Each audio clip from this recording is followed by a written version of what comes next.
नमस्कार, okay India में आपका स्वागत है। मैं हूं रंजना सिंह। आइए बढ़ते हैं खबरों की तरफ रफ्तार से।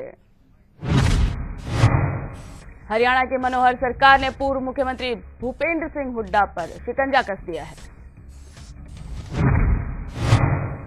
नेशनल हेराल्ड अखबार के स्वामित्व वाली कंपनी एसोसिएट जनरल लिमिटेड को पंचकुला में प्लान की री अलॉटमेंट का मामला सीबीआई को सौंप दिया गया है। बता दें कि स्टेट विजिलेंस ब्यूरो ने प्लान के री अलॉटमेंट में अनियमितताएं उजागर करते हुए हुड्डा समेत कई अफसरों पर एफआईआर दर्ज कर दी थी और सरकार से पूरे मामले की सीबीआई जांच कराने की सिफारिश की थी। साथ ही मुख्यमंत्री मनोहर लाल एजेएल को प्लान के री अलॉटमेंट में अनियमितताओं की जांच सीबीआई की सुपुर्द करने की पुष्टि की है। वहीं मुख्यमंत्री भजन लाल ने पंचकुला के पास पौष इलाके सेक्टर 6 में एजेएल को प्लांट का आवंटन किया था। निर्माण के अभाव में प्लांट वापस से ले लिया। इसके बाद 2005 में भूपेंद्र हुड्डा की सरकार ने प्लांट की री अलॉटमेंट की। नोटबंदी के दौर में आज एम्स में इलाज के लिए 10 गुना कीमत चुकानी पड़ेगी, लेकिन अगर आपने आधार कार्ड के जरिए रजिस्ट्रेशन कराया तो फिर आपको एम्स में लगने वाला 10 रुपए का रजिस्ट्रेशन फीस भी नहीं देना पड़ेगा। बता दें कि एम्स नए साल के यानी जनवरी से आधार कार्ड के जरिए रजिस्ट्रेशन कराने वाले मरीजों को फ्री रजिस्ट्रेशन की सहूलियत दे रहा है। वहीं जिससे मरीजों को ई हॉस्पिटल सिस्टम में लाया जा सके। ऐसा नहीं है कि बिना आधार कार्ड आप एम्स में इलाज नहीं होगा, लेकिन आधार कार्ड नहीं होने पर आपको 10 रुपए के बजाय पूरे 100 रुपए चुकाने होंगे। हालांकि बीपीएल कैटेगरी में आने वाले लोग आधार कार्ड नहीं होने की सूरत में भी बीपीएल कैटेगरी को मिलने वाली छूट का लाभ ले सकेंगे, लेकिन इसके लिए मरीजों को हॉस्पिटल के जरिए मानदंडों को पूरा करना होगा। नोटबंदी से विपक्ष के निशाने पर आई केंद्र सरकार के गृह मंत्री राजनाथ सिंह ने आज की जल्द ही इसके सुखद परिणाम सामने आएंगे। गृह मंत्री राजनाथ सिंह शुक्रवार को गाजियाबाद के कमला नेहरू नगर में देश के 5वें सेंट्रल डिटेक्टिव ट्रेनिंग स्कूल का उद्घाटन करने पहुंचे थे। साथ ही इस दौरान राजनाथ सिंह ने पूर्व की सरकार पर निशाना साधते हुए कहा कि काला धन बाहर निकालने के लिए पूर्व की केंद्र सरकार ने कोई काम नहीं किया है। गृह मंत्री ने यह कहा कि वर्तमान सरकार ने काले धन को बाहर लाने के लिए देश हित में कठोर फैसला लिया है। बीजेपी अध्यक्ष अमित शाह बुंदेलखंड के दौरे पर हैं। बीजेपी की परिवर्तन यात्रा की पल पल की जानकारी ले रहे शाह ने बांदा में सिमौनी धाम में माथा टेका। इस दौरान लोगों का अभिवादन करने के अलावा अन्य किसी से बात नहीं की। शाह मीडिया से भी नहीं मिले, जबकि बीजेपी नेताओं से हेलीपैड पे मुलाकात हुई। वहीं अमित शाह लखनऊ में बीजेपी कार्यालय में यूपी प्रभारी ओम माथुर के साथ प्रदेश के शीर्ष नेताओं के साथ प्रदेश में चल रही चुनावी तैयारियों की रणनीति पर मंथन करेंगे। साथ ही शाह अभी तक के कार्य की प्रगति का जायजा भी लेंगे। अमित शाह आज रात में लखनऊ में रुकेंगे। कल उनका लखनऊ से ही शाहजहांपुर जाने का कार्यक्रम है, जहां पर शाह जनसभा को संबोधित करेंगे। उत्तराखंड के मुख्यमंत्री हरीश रावत हरिद्वार में एक साथ कई कार्यक्रमों में भाग लेने पहुंचे। हरीश रावत ने इस दौरान न सिर्फ हर की पौड़ी पर रविदास मंदिर के निकट फुटब्रिज का शिलान्यास किया, बल्कि शहीद पार्क में मूर्तियों का अनावरण भी किया। साथ ही शहीद पार्क में 151 लाख की लागत के अंतर्गत शहीद भगत सिंह, सुखदेव और राजगुरु की मूर्तियों का अनावरण किया। बता दें अगले साल 23 मार्च को इस पार्क का निर्माण और सौंदर्यीकरण कार्य का शिलान्यास किया जाएगा।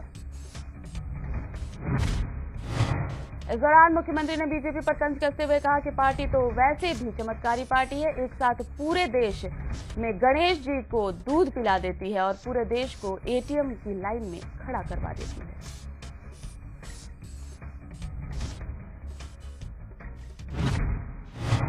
उनके कहिए, अपने मन बहलाने के लिए गाली ख्याल अच्छा है, चुनाव आने दीजिए, तब पता चल जाएगा कहाँ पे खड़े हैं।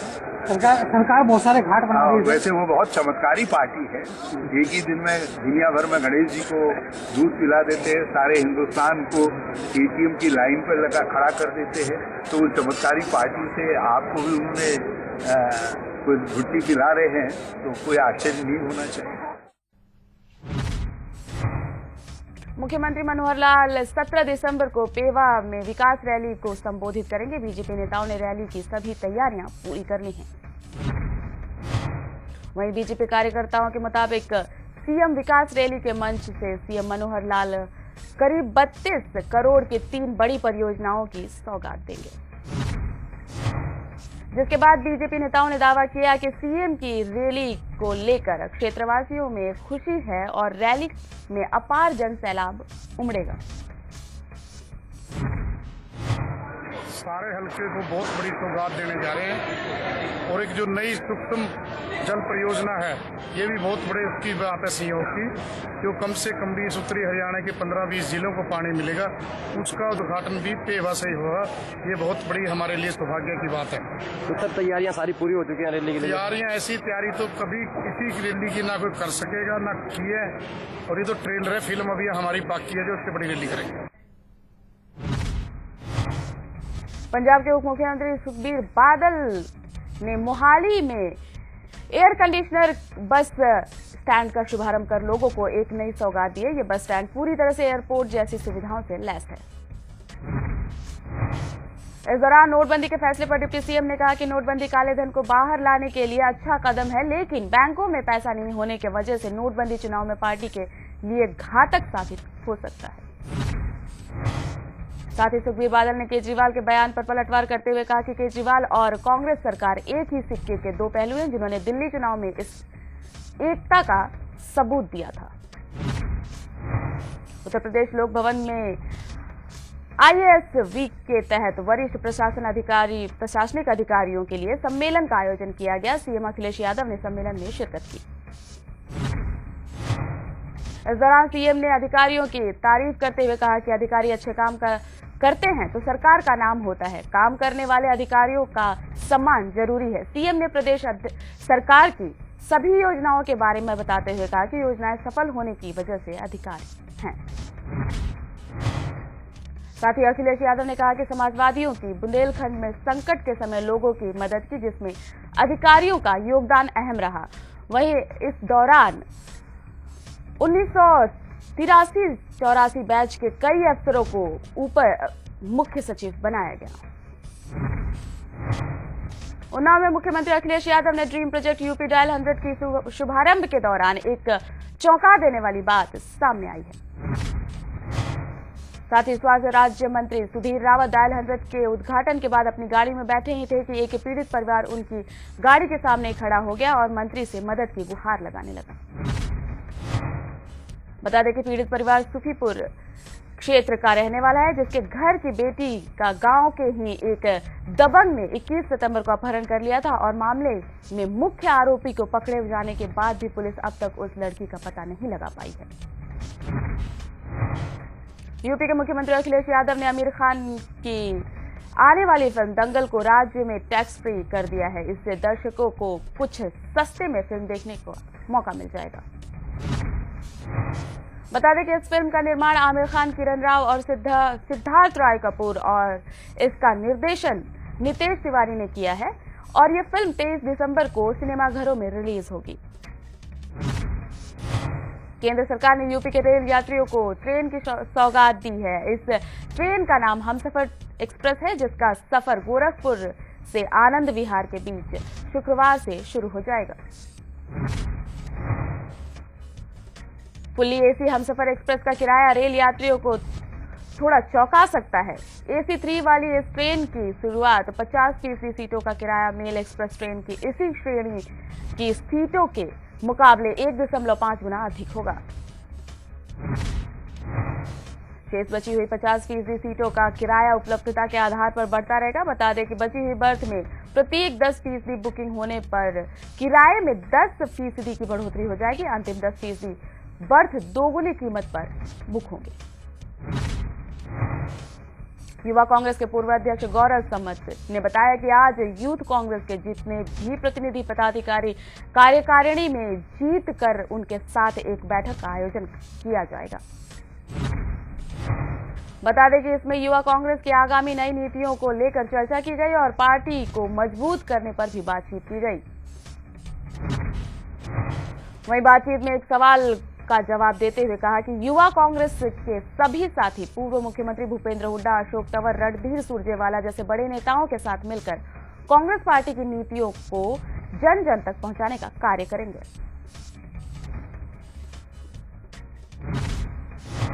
महर्षि दयानंद विश्वविद्यालय के शारीरिक शिक्षा विभागाध्यक्ष भगत सिंह राठी पर यौन उत्पीड़न मामले में विवि प्रशासन और पुलिस ने अब तक कोई कार्रवाई नहीं की है। पुलिस और विश्वविद्यालय प्रशासन के कार्यशैली से परेशान दो पीड़ितों ने अंबेडकर चौक पर अनिश्चितकालीन धरना शुरू कर दिया है। यही नहीं, पीड़ित महिलाओं ने पुलिसिया कार्रवाई पर भी सवालिया निशान उठाए हैं। पीड़ितों का कहना है कि पुलिस किसी राजनीतिक दबाव में आकर कार्रवाई नहीं कर रही है।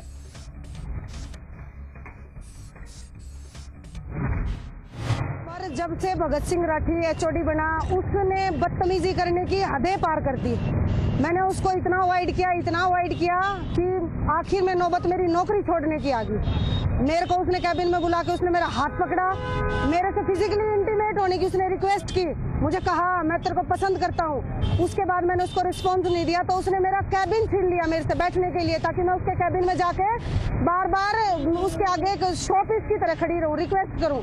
उसके बाद भी उसकी मंशा पूरी नहीं हुई तो उसने मेरा वर्कलोड पूरा कर दिया। जबकि मेरे पास 4 लेक्चर होते थे, मेरे साथ वाले जो थे उनके पास भी 4 लेक्चर होते थे, मेरे 2 लेक्चर कर दिए इसने। इसके बाद भी मैंने उसको रिस्पॉन्स नहीं दिया तो उसने मेरा सुबह 6:30 का टाइम लगा दिया, मेरा टाइम टेबल बदल दिया। उसने इंसानियत की सारी हदें पार कर दी। एक औरत कहाँ तक बर्दाश्त करे, और इसका राजनीतिक प्रेशर है कि हम लोग यहाँ तक पहुँचे। अदरवाइज यूनिवर्सिटी का मैटर है। यूनिवर्सिटी के जो सर्वसर्वी अधिकारी हैं, जो बड़े से बड़ी चेयर पे बैठे हुए हैं, वो इस चीज को डिस्क्लोज कर सकते थे। पंजाब के जालंधर के अर्जुन नगर में पुलिस ने जुए के अड्डे का पर्दाफाश किया है, जहां से पुलिस ने मौके पर ही करीब 15 लोगों को रंगे हाथ गिरफ्तार किया है। पुलिस ने मुखबिर की सूचना पर अर्जुन नगर में एक शख्स के घर में जुआ खेले जा रहा है। इसी आधार पर पुलिस ने छापेमारी करते हुए 8 लोगों को मौके से गिरफ्तार किया। पुलिस ने मुखबिर की सूचना पर अर्जुन नगर में एक शख्स के घर में जुआ खेले जा रहा है। इसी आधार पर पुलिस ने छापेमारी करते हुए 8 लोगों को मौके से गिरफ्तार किया। वहीं छापेमारी के दौरान पुलिस ने मौके से 6,34,590 रुपए के बरामद किए, जिसमें ज्यादातर नई करेंसी के नोट शामिल हैं।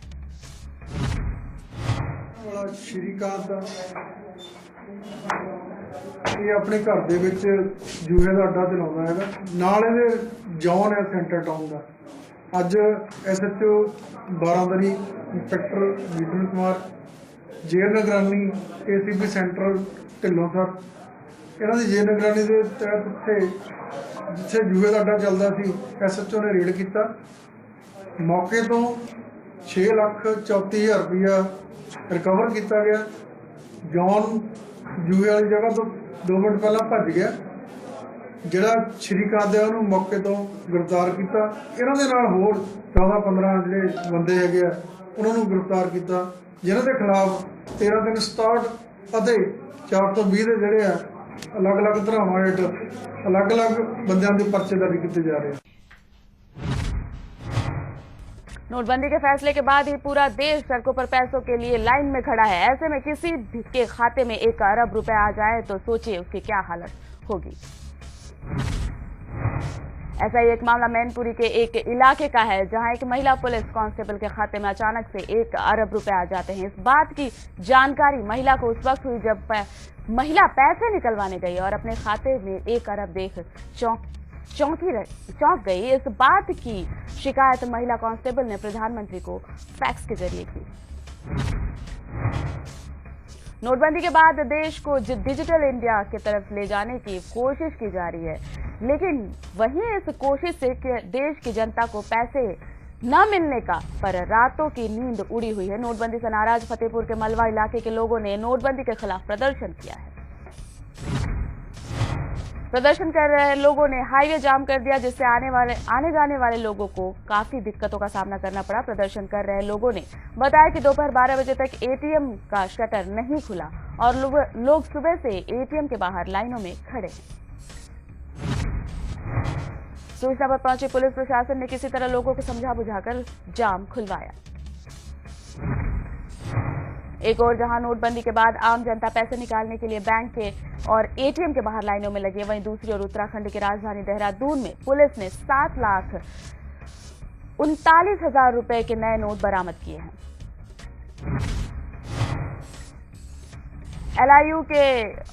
एलआईयू और पुलिस की टीम ने कार्रवाई कर 4 युवकों को लखीमबाग इलाके से गिरफ्तार किया है। वहीं पुलिस के मुताबिक चारों आरोपी देहरादून के रहने वाले हैं।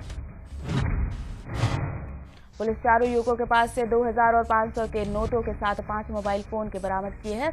फिलहाल पुलिस चारों युवकों को हिरासत में लेकर मामले की पूछताछ में जुट गई है। नोटबंदी के बाद से पूरा देश लाइनों में लगा हुआ है, जिसके बाद से ज्यादातर लोगों को अपना ही पैसा नहीं हासिल होता। इस बीच लोगों को हो रही परेशानियों का अंदाजा तो हम सबको है। ऐसा ही एक मामला जौनपुर के एक इलाके में आया है, जहां अपना ही पैसा हाथ न आने पर एक महिला की मौत हो जाती है। मृतक महिला के परिजनों का कहना है कि उनके पास पैसा नहीं था, इसलिए वो महिला का इलाज नहीं करवा पाए। परिजनों ने बताया कि वो कई दिनों से बैंक के चक्कर काट रहे थे, लेकिन उनके हाथ कोई पैसा नहीं मिला। मृतक महिला को एक हफ्ते पहले ब्रेन हैमरेज हो गया था। नोटबंदी के फैसले का विरोध थमने का नाम नहीं ले रहा है। नोटबंदी को 1 महीने से ज्यादा बीतने के बाद भी जनता की परेशानियां कम नहीं हो रही हैं। इसी के विरोध में सपा कार्यकर्ताओं ने इलाहाबाद में मालगाड़ी रोककर प्रदर्शन किया। समाजवादी योजना सभा के दर्जनों नेताओं ने कोतवाली इलाके में इलाहाबाद जंक्शन से छूटते ही मालगाड़ी को बीच रास्ते में रोककर केंद्र सरकार के खिलाफ जमकर नारेबाजी की। प्रदर्शनकारियों का आरोप है कि पीएम मोदी के इस फैसले से देश की आम जनता सबसे ज्यादा परेशान है। मथुरा के गोवर्धन तहसील में एक युवक की लाइसेंसी बंदूक से गोली लगने से अफरा तफरी मच गई। इस दौरान एसडीएम ने लोगों की मदद से आरोपी युवक को पकड़ लिया और पुलिस ने हवाले कर दिया। पुलिस ने युवक के पास से 3 हथियार बरामद किए हैं। पुलिस का कहना है कि मामले की पूरी जांच की जा रही है। जैसे ही कुछ मामला निकलकर सामने आता है तो आरोपी युवक के खिलाफ ही उचित कार्रवाई की जाएगी। यूपी के बदमाशों के हौसले बुलंद होते जा रहे हैं। ताजा मामला गाजियाबाद का है, जहां कुछ दबंगों ने एक युवक से सरेआम अपहरण करने का प्रयास किया।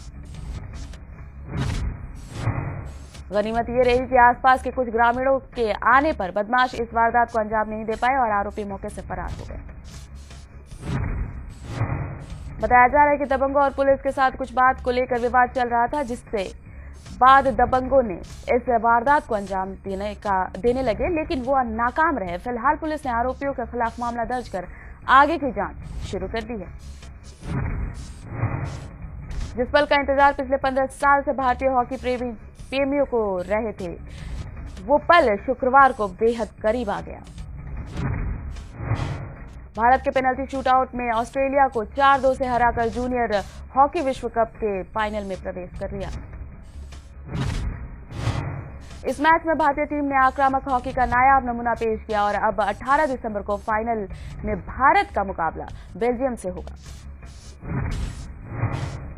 आमिर खान ने अपनी आने वाली फिल्म सीक्रेट सुपरस्टार का टीजर ट्विटर पर शेयर किया है। इस टीजर में आमिर एक नए अंदाज में नजर आ रहे हैं और लोग उनके नए रूप पर काफी प्रतिक्रियाएं भी दे रहे हैं। आमिर की इस फिल्म में कैमियो की रोल में है। ये फिल्म अगले साल 4 अगस्त को रिलीज होगा। फिल्म का म्यूजिक अमित त्रिवेदी ने दिया है। वहीं आमिर ने ये कि मेरी अगली फिल्म सीक्रेट सुपरस्टार की पहली झलक दिखाई है। साथ ही इस कॉन्फ्रेंस में फिल्म के निर्देशक अद्वैत भी मौजूद थे। अद्वैत ने कहा कि आमिर खान उनके लिए गॉडफादर नहीं बल्कि पूरा स्कूल है।